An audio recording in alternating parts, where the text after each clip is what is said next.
कहीं जम्मू कश्मीर घूमने को जा रहे, कहीं कुन्नू मलैया घूमने को जा रहे, कहीं उदयपुर सहेलियों की बाड़ी जा रहे। पैसा है, बाप कमा के दे गया, करो मौज करो। तो बालापन में ज्ञान ना लहो, वो तरुण समय तरुणी रत रहो। अब काई आयो भाया, अब काई आयो भाया, काय भयो थे काई जाने, काई आयो, काई बुढ़ापो, बेरी बुढ़ापो आ गई हो, बुढ़ापो बेरी आ गयो। घोड़ों से चालू ना जाए, घोड़ों से चालू ना जाए, तीरथ पर जाया ना जाए, आंखों से देखा ना जाए, बुढ़ापा बेरी आ गया। कानों से सुना ना जाए, बुढ़ापा बेरी आ गया। पर ये कोई नहीं कहता कि मुंह से खाया ना जाए, बुढ़ापा बेरी आ गया। हमारे तो भैया ये ध्यान रख के कितना करोगे, इससे घिस घिस के खाने में मजा नहीं है, चना चबाने में जो मजा है। चना चबा ऐसे घोर करके तो दलिया है, घोर करके दलिया ले करके पी जाओ, जीभ चिल्ला पड़ेगी कि हमें तो रस ही नहीं मिल रहा है। तुम गट्टे पट्टे सट्टे पट्ट, केला है रखे अंदर, गुलाब जामुन रखा अंदर, चना चबा के बताओ, काजू चबा के बताओ, मूंगफली चबा के बताओ, गिरास चबा के, रोटी दाल में डाली गला के सट्टे पट्टे गट्टे पट्ट। अब गन्ने का रस पिया, बोलो हाँ ना तो बोलो, ठेकाई जाने गन्ने का रस काई होए। वहां से पूछ गन्ने का रस काई है। अरे गन्ना मतलब ऐसे तुमने 1 गिलास रस लाए और 10 रुपए का रस पिया, कई मजा आया थे को। 10 रुपए का गन्ना लाओ पूरा एक। हाँ अब पता चला, देखो इसको पीछे वाले को खबर पड़ी, मैं बता रहा हूं। 10 रुपए का गन्ना लाओ एक, और उसकी फांकें बना बना करके रख दो, और ठंडी में सवेरे से सिड्डी पर बैठने का और उसको एक लेने का, दांत से क्या करने का, छीलने का। जो उसका मजा है वो तुमने 1 गिलास रस 1 सेकंड में, अब क्या लगा तुम्हें, मीठा लगा, काहे का मीठा। और वो 10 रुपए का गन्ना लाए और इतना छील छील के कितने घंटे लगते थे, 2 घंटे। और दांत कैसे चमकते थे, मोती जैसे। आज तो आदमी नकरिया लेके दुनिया भर का मंजन लाता है, टूथपेस्ट, पता नहीं भगवान जाने क्या क्या लाता है, लाल पीला नीला, और घिसने को बैठा है 2 घंटे में, तो ही कहता है इस तरफ का दुख रहा, उस तरफ का दुख रहा, इस तरफ का दुख रहा, उस तरफ का दुख रहा। दांत हिल रहा है तो ही लोगों की दांत से नाक में दम है। अच्छे चन्ने बैठे थे और मूंगफली है चटका के यूं खाते थे, चना है लीलवा कई खाए के जाने थे। लीलवा क्या होता है, लीलवा का हलवा खाए थे, हलवा ना, हलवा नहीं खाने का, लीलवा को सेंगा पूरा लाने का, बूट बोलूट है ना, बूट आता है, उसको अग्नि में क्या करने का, सेंकने का, और उसको निकाल करके होरा हाँ होरा, उसको क्या करने का, जब कट्ट कट्ट की आवाज आए तब उसका मजा क्या होता है, उसका मजा अलग ही होता है। पहले ओम जी फल अमरूद आते थे 4 और खाने वाले होते थे 14, तो लड़ते थे परिवार में, हम खाएंगे, और आज खाने वाला है 1 और अमरूद रखे हैं 14 अमरूद रखे थे, 1 खा लिया, बचे 13, उसमें ही 13वां हो गया। तो पहले सामान कम था और खाने वाले ज्यादा थी, और अब सामान हो गया ज्यादा और खाने वाले हैं कम। तो भैया ये ध्यान रख करके चलना कि वस्तु स्थिति यह है, क्या वस्तु स्थिति यह है कि हम देखें जाने मेरी आत्मा का स्वरूप क्या है। आत्मा का स्वरूप क्या है, पहले तो स्वरूप की परिभाषा बताओ कि आत्मा है तो सबको ही जानता आत्मा का स्वरूप क्या है। जब तक स्वरूप का ज्ञान नहीं होगा तब तक तुम उसका ध्यान नहीं करोगे, ध्यान नहीं कर सकते हो।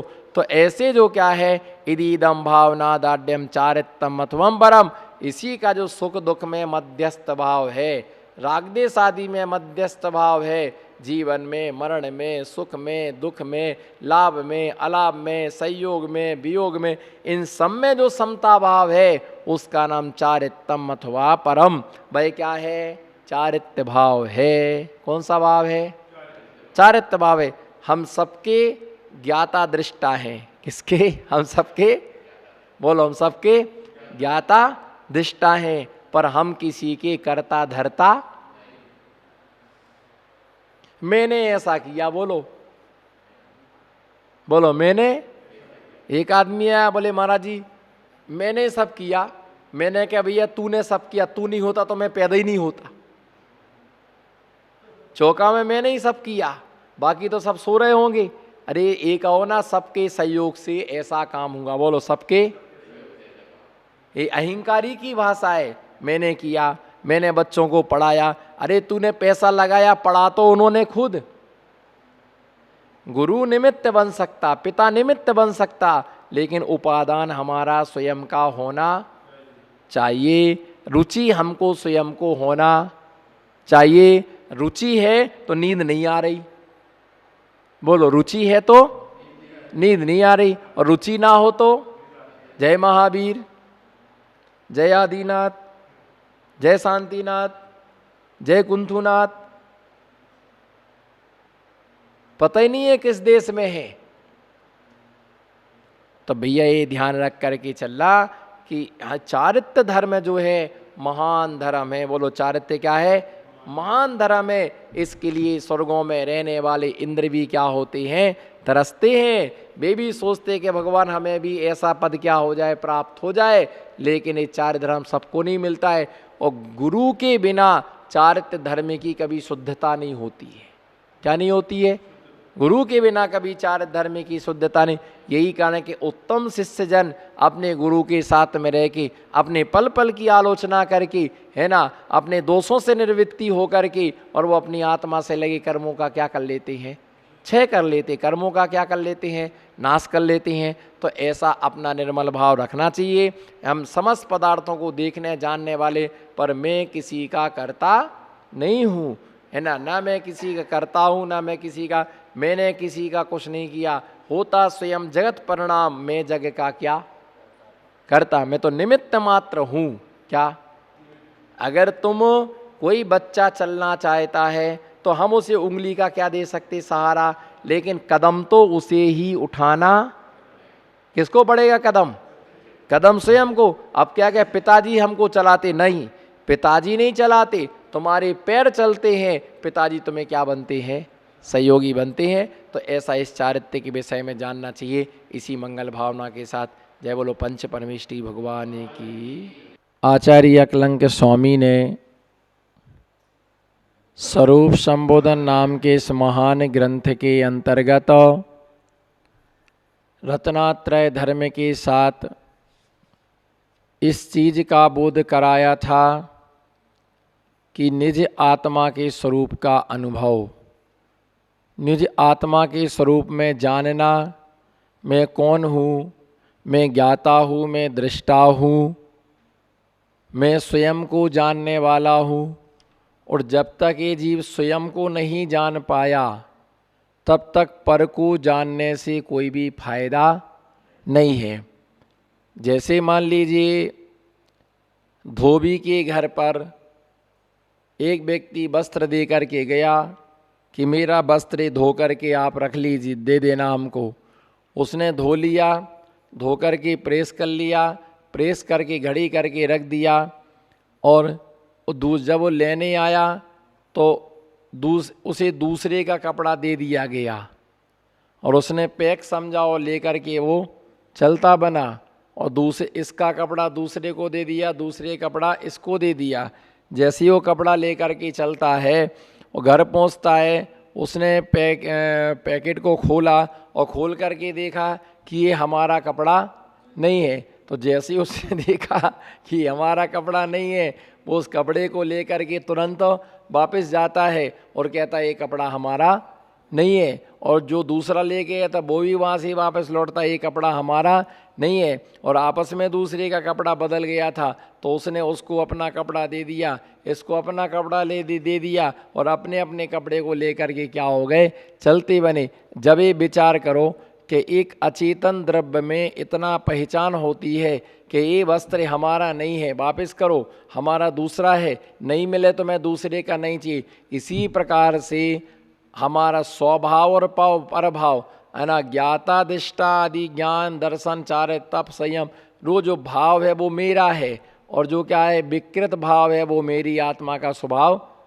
क्रोध मान माया लोभ ये मेरी आत्मा का भाव नहीं है, ये पर भाव है। कौन से भाव है ये पर भाव है। और परभावों के द्वारा ये जीव क्या होता, दुर्गति में जाता है। स्वभाव से कभी दुर्गति नहीं होती है, विभाव से हमेशा क्या होती है, दुर्गति में जीव दुर्गति के लिए प्राप्त होता है।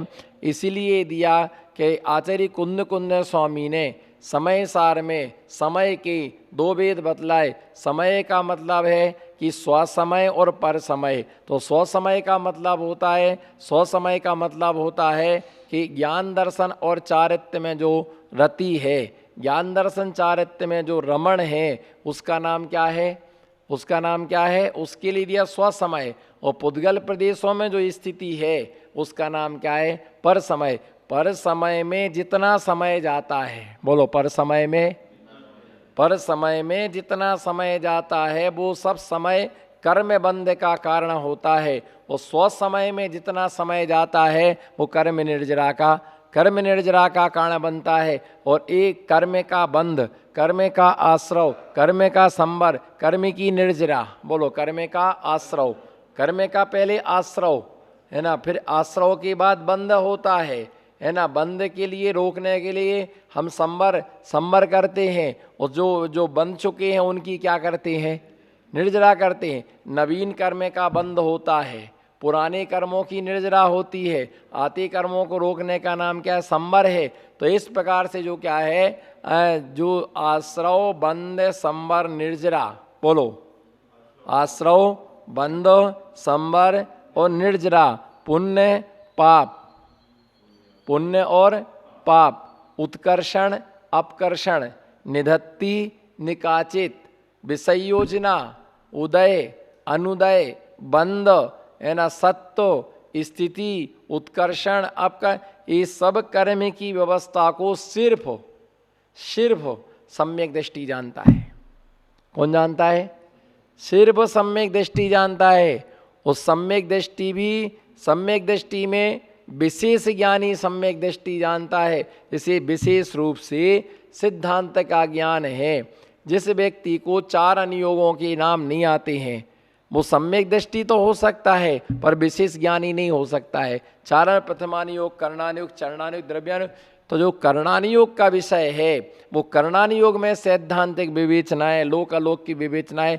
तो जिसने कर्म व्यवस्था को नहीं जाना है, जो कर्म व्यवस्था को नहीं जानता है वो कर्म को काट करके नहीं जानता है। किसके लिए, जो कर्म व्यवस्था को नहीं जानता है वो व्यक्ति कर्म को काट करके नहीं जानता है कि कर्म कैसे काटे जाते हैं, कर्म कैसे काटे जाते हैं। जो कर्म के लिए समझ लेता है कि आश्रव से क्या होता है, हानि, आश्रव से क्या होती है, आश्रव से हानि होती है, बंध से भी हानि होती है, संवर से थोड़ा लाभ होता है और निर्जरा से पूरा लाभ होता है।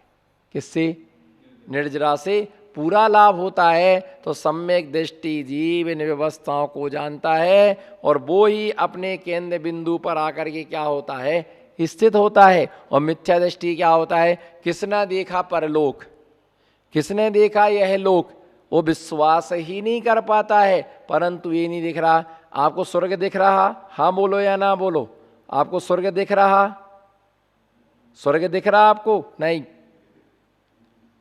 स्वर्ग दिख रहा, नहीं दिख रहा, नरक दिख रही, नहीं दिख, स्वर्ग भी नहीं दिखाई देता है और नरक भी नहीं दिखाई देता है। तो क्या होता नहीं है, क्या होता है, कैसे जाना, सर्वज्ञ, स्वर्ग भी है और नरक भी है पर वो हमारी दृष्टि का विषय नहीं है। तो जो मिथ्या दृष्टि जीव है, कौन सा जीव, तो क्या सोचता है, किसने देखा नरक? बोलो ना, किसने देखा नरक? वो किसने देखा? स्वर्ग। चलो कोई बात नहीं, ये तुम्हें दिखाई नहीं दे रहे तो इनकी कोई चर्चा मत करो, परंतु मनुष्य गति तो दिखाई दे रही। बोलो, मनुष्य गति तो दिखाई दे रही और त्रियंज गति तो दिखाई दे रही, नहीं दिखाई दे रही? घोड़ा दिखता कि नहीं? कैसा दौड़ा घोड़ा, कैसा दौड़ा? हंटर पड़ते हैं। एक घोड़ा रिक्शा को खींचता है, रिक्शा में 10 सवारियां भरी हुई हैं, एक बैल 2 बैल बैलगाड़ी को खींचता है, पूरा खेत जोतता है, बोझा ढोता है, उसके बाद में भी किसान की हंटर खाता है। और खाने को क्या मिलता है? नमक मिलता है, शक्कर मिलती है, गुलाब जामुन। पूछना कभी गधे से कि आपको रसगुल्ला मिला कभी, तो कहेगा कि हे काकू, मैंने तो नाम ही पहली बार सुना है ना।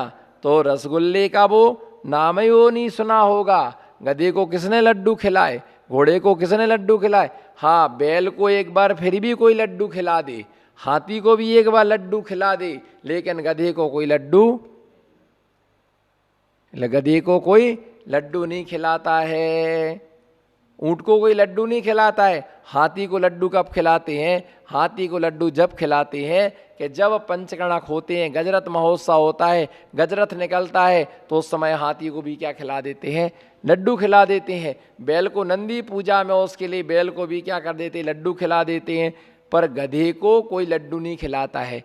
बैल का चिन्ह है, सूकर का चिन्ह है, हिरण का चिन्ह है, बकरे का चिन्ह है, शेर का चिन्ह है, लेकिन किसी भी तीर्थंकर भगवान का गधा का चिन्ह नहीं है। क्या नहीं है? गधे का चिन्ह नहीं है, श्वान का चिन्ह नहीं, कुत्ते का, किसी भी भगवान का कुत्ते का क्या नहीं है? चिन्ह नहीं है ना। कितने हाथी घोड़ा है ना, सूरज चंदा, ये सब है ना। सपने में आप देखो, माता ने 16 स्वप्न देखे, तो इन 16 स्वप्नों में ओम जी है ना, शेर को देखा, हाथी को देखा, बैल को देखा, कीड़ा करते 2 मछलियों को देखा, लक्ष्मी जी को देखा, अभिषेक करते हुए कलशों के लिए देखा, लेकिन किसी माता ने 16 स्वप्ने में गधा नहीं देखा। क्या नहीं देखा? क्या नहीं देखा? गधा नहीं देखा। किसी माँ ने 16 स्वप्ने में कुत्ते नहीं देखे। भैया ये निकृष्ट प्राणी है। क्या है? निकृष्ट प्राणी है।